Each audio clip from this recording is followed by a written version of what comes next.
The water is blue and white and split by white swans rejoicing in the sunshine. The water is made of lead, Dorothy, and the swans bear witness to the fact that there is a greedy landlord who is fleecing his brothers but sharing a crumb of bread with the animals. Bring me to that marble bench, Dorothy. I would like to sleep. Do you know the legend of sleep, Dorothy?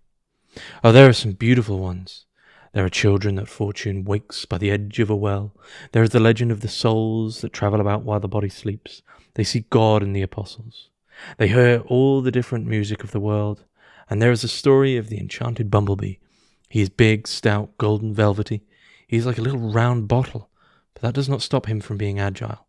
Unfortunately, though, his place is with the gods of the sky. He is not all-powerful. He cannot prevent every bad dream from happening. This is what he does. He flies around people as they sleep, and if they were not sad when they fell asleep, his purr and whir sound to them like the most delicious harmony.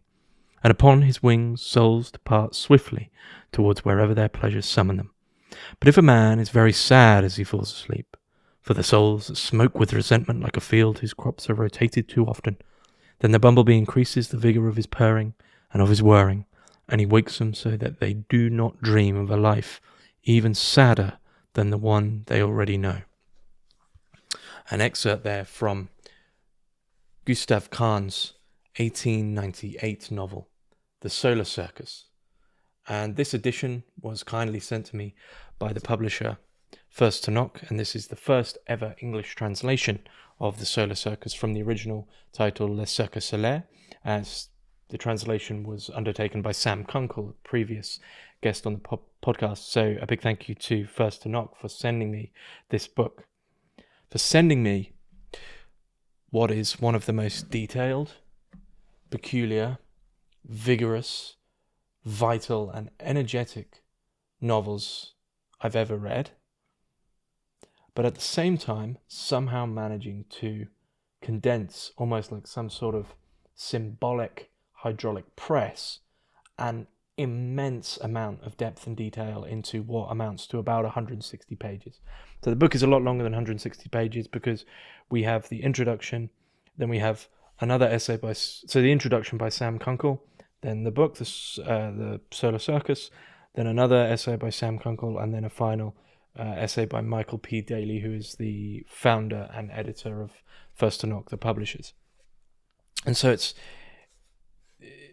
an extremely helpful book in the sense it's almost like an older style of book when introductions and essays were packed with the text because you didn't have access to the internet. And in a way, what's beautiful about this is actually needed because there's not much information about Gustave Kahn online, and there's certainly not much information about the Solar Circus online, considering it's the first translation. And so you have this sort of wealth of knowledge which really allows you to dive into the details and the historical context and what it is that Kahn is attempting to do. And I certainly wouldn't have been able to expand my understanding of the book without these essays. It's a challenging book in an extremely fun way. It's prodding and poking and testing the reader at all times with its symbols, with its cyclical nature, with its allegorical, strange peculiarities, which are just sort of dancing over the page. Kahn writes in leaps and troughs, but they're always positive. They're always dealing with something. Now, I will, as per usual, go from the blurb to tell you of the narrative, the point, the story of the book. Inverting day for night and reality for a dazzling dream, the Solar Circus tells the story of solipsistic Franz, a Bavarian count who falls in love with Lorelei, the star of a travelling circus. At its core, their turbulent relationship dramatizes that fundamental tension between the inner life of contemplation and the dynamic beauty of the external world. As Franz follows Lorelei beyond the confines of his castle and dreams, he encounters societies in transformation, peasants in rebellion, the bright lights of London's Orpheum Theatre, and even an ether-swelling Jack the Ripper who analyzes humanity through a fog of opium. For me, the key points of this book is about control, spontaneity, chance, and happiness. and the characters' relationship to them as they appear, as they are, as they approach them. And it's in their approach, it's in their relationship between allowance, openness, and on one side, and possession and grasping on the other. And the Count Franz is known as this reclusive figure who's holed up in his castle and pretty much lives there. And really, I think for Gustave Kahn, one of the underlying and this is something I learned from the introductions, but also once you understand that, it really does come through in the text. Gustave Kahn is in a way battling against a dissatisfaction. The novel is not necessarily an attack, it's a blossoming against a dissatisfaction which was born from a late 19th century malaise in relation to literature and creation. So this is an extremely potent novel in relation to newness and overcoming. It's very much everything is done in leaps towards things, as if, well, we'll just see. And so, in a sense, a very easy reading of Franz, the Count, trapping himself in his castle, is this trap or entrapment of realism, this safety, this control. And on the one hand, you have the narrative taking the form of this move from this realist malaise into this symbolist freedom, where notions such as beauty are understood to be able to be articulated through an artistic work in a pure sense. You have that, but equally on the metatextual and the stylistic level, Gustave Kahn is approaching the text in both a sort of classical narrative, moving between moments of prose, free verse poetry, and sort of free prose, and extremely rich. It's a super rich book. So it's constantly jumping between these in these sort of flowing transitions, and it's demanding of the reader a lot, because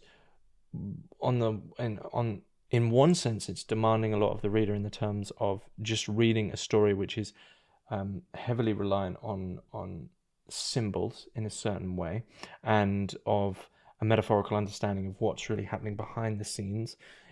In another sense, it's demanding a lot of the reader in these transitions between verse, poetry, prose, etc. And these all intermerge and intermingle. And then in another way, it's challenging the reader to overcome, as Kahn himself is overcoming this malaise which was founded in the 19th century. And so there's so much happening in every line. It's 160 pages, which is the equivalent of like the richest sticky toffee pudding you've ever read. Not to sound too cheap, but it's a rich book in a non-cheap sense. And it's for this reason that I, as I've been going through these reviews, I've been trying to find sections to read to give you the listener a sort of feeling of what it's like. And the rhythm of Kahn is unmatched. And I will say now, I may very well be mispronouncing that name, but so I apologize if I am. Is that the bee in fur saying purr, saying whir, as he glides and twirls around this slow dream, but with a calm weariness, but with a feebleness? And that sound of a sudden step, is that the enemy, the monotone stalker of the halls, or the ogre's boots singing their own approach? And just like that, dutifully, the kind insect resumes his sonorous arabesque. Count Franz knows quite well that he is not asleep, and yet his eyes are shut. Little, just these sort of moments of potency arising like that, and heavily peppering the novel with a strange grammar in a way of overcoming. We're not at all moments we're trying to keep away from the castle where Franz has entrapped himself for so long. But what's interesting is as the novel moves forward narratively, we begin to really form a deeper understanding of this notion of solar, of what's really meant by the solar circus. We could almost say the sun circus, or the circus of light, or something along these lines. And what's being demanded of us is, as we are drawn into the rich prose and this thing that the Count wants to sort of leap into and possibly capture in the way he has himself been captured in the castle, is this inability in the way that the sun rises, the sun sets, this cyclical nature, sleep, death, hence a lot of emphasis on sleep and dreams, sleep into dreams and awaking into the light.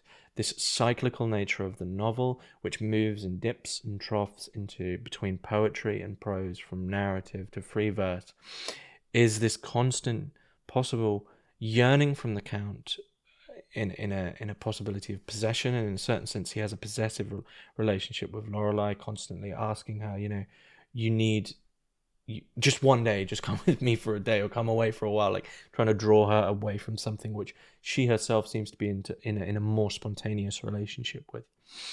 And there's points where the Count is almost in moments of desperation trying to throw everything away as a means to artificially sort of develop some form of spontaneity for himself. He's had moments where he's captured the beauty, he's captured the spontaneity, not captured it, sorry, but he's seen it and he's had it for a moment, and now he's in this sort of possessive sense wants to head out there. And he's known as a reclusive figure, but when he finally leaves the castle, it actually happens that he's sort of known, and the people in the world end up, he finds himself to be loved. And I read this really that he once feared the world because within this castle that he'd been trapped by, whether or not you want to read this as a certain type of literature from the 19th century, this realist malaise, as Kahn may very well do, been trapped in this and hasn't believed that he could ever just step out of it, that he could ever just step out and then he realizes he's actually loved, and it's sort of a love relationship between the world. But as he enters back into that sort of possessive faculty, we head back into entropy, and this cyclical nature this keeps the rhythm of the book going, and it's also a testament to Kunkel's ability to translate it, because the rhythm holds, and the rhythm is so key. These peaks and troughs, this cyclical nature of the text, and it's just abound with moments such as these. And follow along again, find your way through the fracas of pistons, of bugles, and of pipe organs. Put from your mind the hulking athlete, strip yourself of the grips of photographers, slide on along through this extra-lucid sleepwalk. Put off for another day the fattest woman in the world, and the svelte one swimming in a game of mirrors, and the General Tom Thumb, proud and shining as an English admiral, and the Russian giant himself completely topped by a bear stuffed into a busby. And soon you will see the clown and the marquise as they jest before the canvas painted by some ignoramus in a clumsy pastiche of Watteau, and knights clad in iron, whose melancholic figure promises your children some Spanish masquerade and thrilling, slashing tucks and estoques, and you will admire superb, extravagant within its electric footlights, the Circus Kramer before its door and about its flanks, upon posts as big as pylons, the enormous portraits of unequal beauty of Kramer and its director, and of its star, Miss Lorelei. And yet, as the book goes on, we enter deeper into this relationship of understanding that it's passivity versus vitality, entropy versus an excess. But it's not an excess, and it's an acceptance of the truth of beauty while you can get it. Spontaneity and not necessarily happenstance, but beauty in that pure sense as it is while it is. And as soon as you try approach and grasp and possess, something floats away and you enter into this sort of, not necessarily a malaise, but a melancholy of keeping your distance. And it's so playful. And yet there's elements of real tragedy, and I personally read this in an extremely metatextual way, that Dorothy, who I mentioned in that first excerpt, there's a lot of interfamilial things going on within the narrative. The narrative itself, even on a general level, is very detailed, but Dorothy finally begins to write these letters to the Count, because he's now out in the world sort of searching after this thing, this beauty, this vitality, and she writes to him to say that since he's been gone, roughly speaking, these are my own words, the castle has lost its character. And I mean that sort of not necessarily ironically. The castle quite literally has lost its character.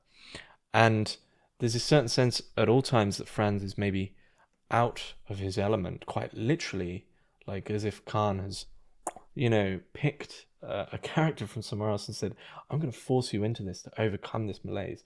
I'm sick of these characters being caught in their castles. You're getting drawn out by something. No, you can't possess it. No, you can't have it. No, you don't get to control it. And you're just going to get whipped away. And this is how we're going to overcome. We're going to let the novel and the novel form and the forms I want to do, the free verse, the poetry, we're just going to let this take you for a ride. And you don't get to do anything about it. And Franz is sort of pushing against this at all times. Or his way of visualizing this or thinking about it is always tough for him in a way. Are you happy, my friends? I believe so. You aren't sure? Oh yes. I am as sure of that as I am of the moment at hand. I am as sure of that as I am of my dreary past. And I suffered so while I was alone, within the enclosures of my dreams, in the voluntary prison of my own desires, that I wonder if I am not now at a window before the most magnificent landscape, at a window which will have to slide closed at the arrival of the evening mist, before a countryside which will be devoured by shadow once capricious. Nature has flooded it with waning sunlight, clothing it in gold and purple for a quarter of an hour, before the tranquil, steady road of your love, before the sand-strewn bend that courses over the gentle slopes, and where we can find respite every which way within patches of cool shadows and charming repositories where small rustic gods play round all around us. I am afraid of my fragility. I am afraid that my legs will give way beneath me, and of suddenly. The clouds are fleeing fast, in a way both charming and evasive. The night hides its face so softly within a carnival mask of fine lace, as weightless as 1,000 sensuous moments. Finding myself in my armchair of solitude and sadness, even more sour and alone in that cold library, where you came to set me free, carrying me away in your strong arms. So you're still having your daydreams? You're still causing yourself to suffer? Yes, sometimes I suffer, but at my own hand.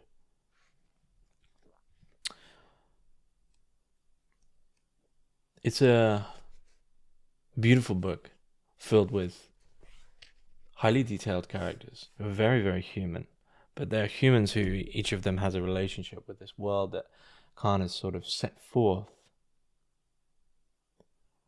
And there's moments, there's a great line when perhaps the rhythm finally finds not necessarily an equilibrium, maybe not even a peak, but a moment where things can settle, and it goes, "But for the Count, surely, after having stood on the doorstep of madness, to suddenly be perfect, no longer worrying from one minute to the next."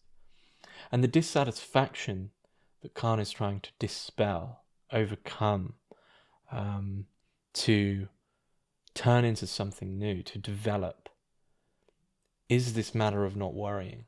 And perhaps the relationship between worry and relaxation, worry and rest. The worry while the sun's going down, but the rest while it's rising and it's set in the sky. But the inability of some characters to be ignorant of cyclical nature and to wish to control that, and the acceptance of other characters to fully see the beauty in that as the sun sets, in that is the possibility and the newness of the sun rising once more. And without this, there can never be that beauty and truth and symbolist vitality, which is really what's potently fueling the verse and prose of the world. And so the discussion in itself is that dissatisfaction of the realists is to sort of abuse the realists' inherent cynicism and nonchalance, perhaps. Abuse that and abuse it against them, so that your setting of the sun is always set. And this is wrong. And this is what the Count is doing at the start of the novel. It's closing the curtains on the sun. Artificial. Ignorant of the rising. Ignorant of the circus. And these themes and textures of light and luminescence and rays falling upon things and rays being shut off, often in moments of complete spontaneity, is throughout the novel as a beautiful foundation in a way. Where are we going to find this light? where we're going to find this sort of quaint ability to not worry for a while. But it's the flow of the book. I adore flow. When a writer just allows themselves to go, that's for me is when writing is at its best, and the flow in translation here is spectacular. So that is my short review of the Solar Circus by Gustave Kahn. I'll put links in the description below for the book, but if you want something to read before you set out somewhere, something to read even amidst the most industrial hellscape, actually, that would hopefully appear and be read as sort of a deep penetrating ray of light which just rushes through the concrete wall, then this is your book. But it doesn't stay around for long, and that's the thing to think on. Thank you.